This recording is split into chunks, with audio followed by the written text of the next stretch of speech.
All Bodo students ইউনিয়নৰ আপচুৰ সন্মানীয় সভাপতি তথা এই অধিৱেশনৰ মুকলি সভাৰ সভাপতি দীপেন বড়ো ডাঙৰীয়া, অসম বিধানসভাৰ সন্মানীয় অধ্যক্ষ বিশ্বজিৎ দৈমাৰী ডাঙৰীয়া, অসম চৰকাৰৰ সন্মানীয় সতীৰ্থ মন্ত্ৰী একালৰ প্ৰাক্তন আপচুৰ নেতা ইউজি ব্ৰহ্ম ডাঙৰীয়া, একালৰ প্ৰাক্তন আপচু নেতা CEM সন্মানীয় প্ৰমোদ বড়ো ডাঙৰীয়া, সন্মানীয় সাংসদ তথা ভাৰতীয় জনতা পাৰ্টিৰ ৰাজ্যিক সভাপতি দিলীপ শইকীয়া ডাঙৰীয়া, সন্মানীয় সাংসদদ্বয় ৰণকুমাৰ নাৰ্জাৰী ডাঙৰীয়া আৰু জয়ন্ত বসুমতাৰী ডাঙৰীয়া, সন্মানীয় CEM কাৰ্বি আলং অট'নমাছ কাউন্সিলৰ তুলিৰাম ৰংহাং ডাঙৰীয়া,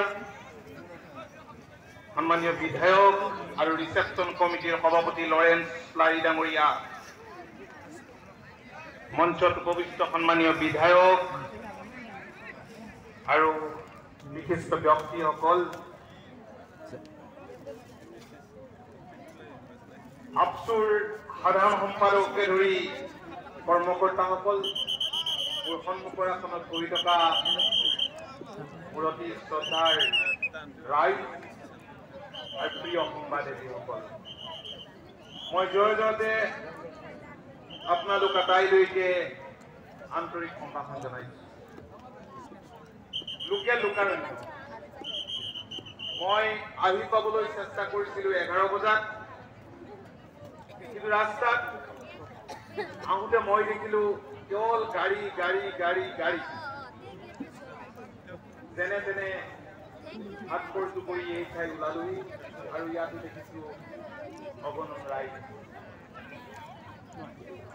মই সকলোকে আন্তৰিক শ্ৰদ্ধা নিবেদিছো আৰু পোনপ্ৰথমেই অল বডো ষ্টুডেণ্টছ ইউনিয়নৰ নেতৃবৰ্গ আৰু প্ৰতিগৰাকী নিষ্ঠাৱান কৰ্মীলৈ মই আন্তৰিক অভিনন্দন জনাইছো।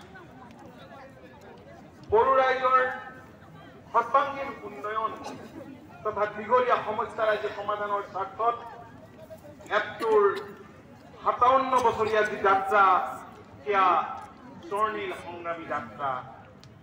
এই যাত্ৰাধাৰাতে বড়ো জাতীয়তাবাদ আজি কেৱল ভাৰতত নহয় সমগ্ৰ বিশ্বৰ সন্মুখত উচ্চতিৰে প্ৰতিষ্ঠিত হৈছে। মই আপচুৰ কৰ্মকৰ্তাসকলক আকৌ এবাৰ চেলুট দিছো, নমস্কাৰ জনাইছো।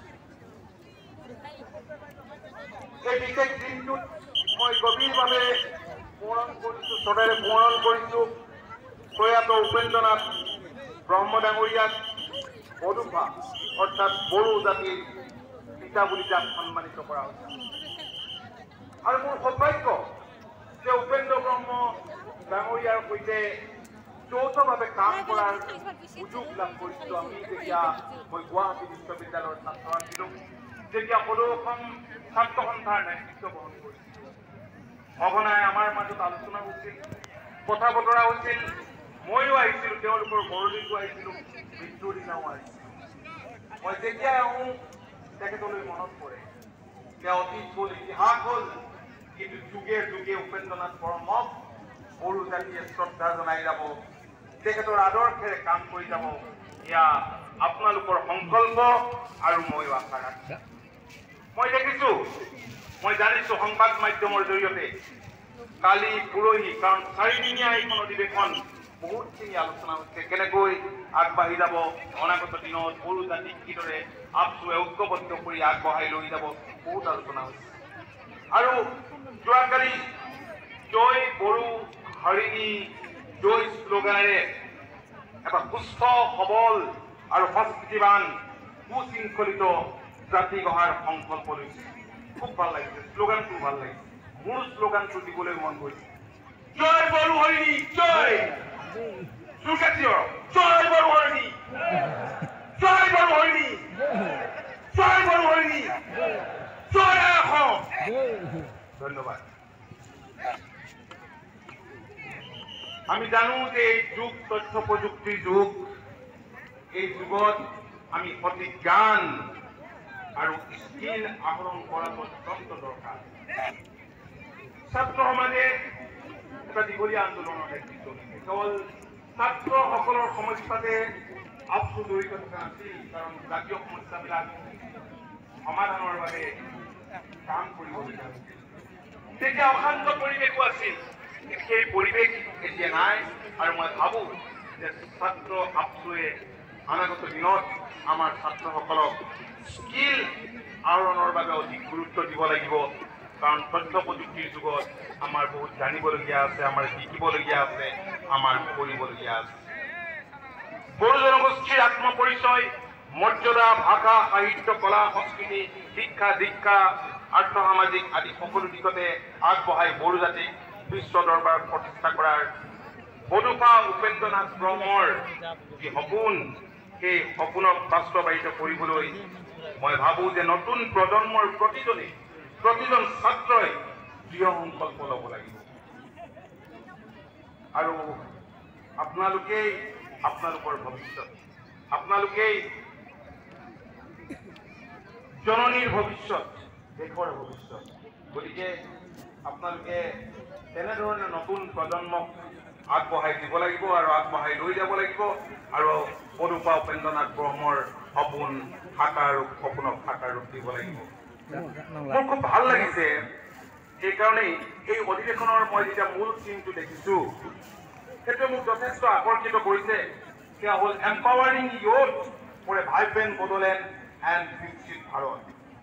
এইটো এটা অতি সময়োপযোগী সিদ্ধান্ত হৈছে, বিষয়বস্তু হৈছে, কাৰণ কেন্দ্ৰ আৰু ৰাজ্যত NDA অহাৰ পিছত যি উন্নয়নৰ ঢল গৈছে, সেই ধাৰাত বড়োভূমিও তীব্ৰ গতিৰে আগবাঢ়িছে।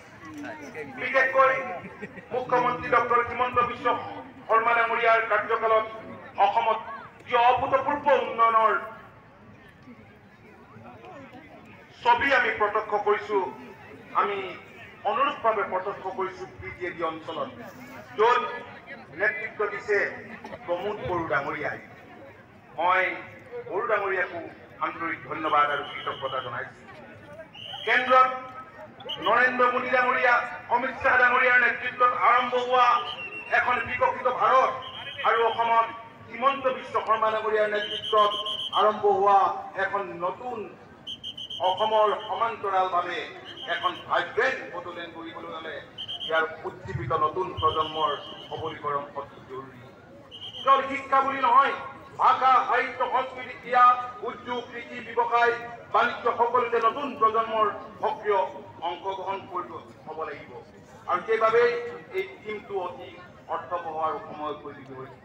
প্ৰমোদ বড়ো ডাঙৰীয়া মোৰ ভাতৃপ্ৰতিম। বড়ো ৰাইজৰ বাবে ছাত্ৰ অৱস্থাৰে পৰাই বড়ো সমাজৰ সমস্যাৰ সমাধানৰ বাবে মাত মাতি আহিছে, আৰু বিকাশৰ বাবে এটা অৰাজনৈতিক সংগঠনক নেতৃত্ব দি আহিছে। বড়ো জনসাধাৰণৰ অৰ্থনৈতিক বিকাশৰ বাবে দি আহিছিল।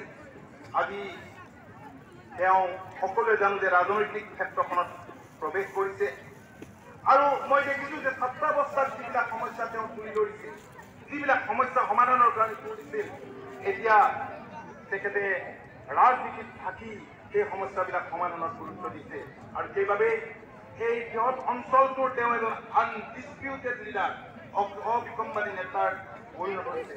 আমি তেখেতক বহুত বহুত ধন্যবাদ জনাইছোঁ।